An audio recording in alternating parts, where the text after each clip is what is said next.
What's up, guys? Going off of what Max said, this proposed a lot of questions about Kant's personal philosophies. Questions such as, is the categorical imperative the same as the golden rule?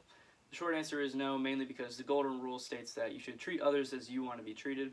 However, Kant's categorical imperative removes the personal contingencies and the personal feelings of the part where it says, as you want to be treated, to create a universal standard or moral standard for all to abide by. The question two, how can one act under duty and act autonomously, or how can one act under law as well as be free?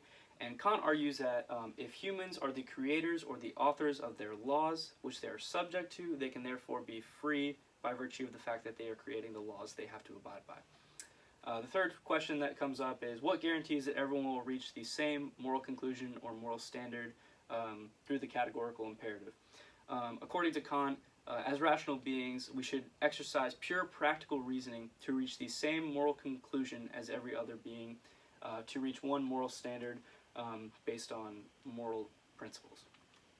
The last question that comes up is, how can we be sure morality exists outside of human interests, or do humans have free will, or how can humans act freely?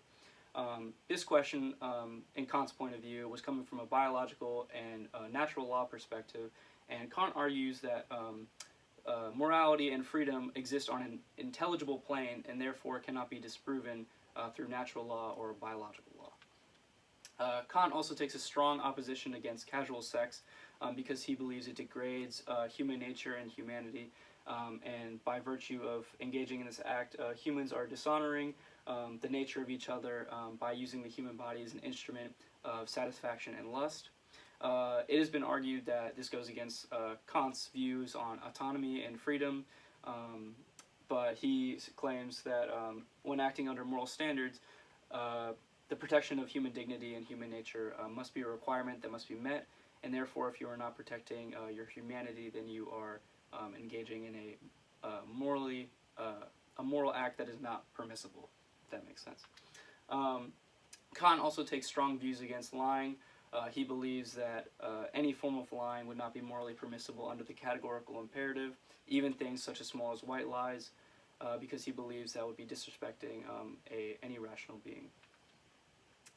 Kant would use this idea of not lying to explain that misleading truth can be used instead, and he exercised this by evading punishment from King Wilhelm II, when he asked him to remove his teachings from papers and lectures on religion, and Kant used the famous words of, "As your Majesty's faithful subject, I shall in the future completely desist from all public lectures or papers concerning religion."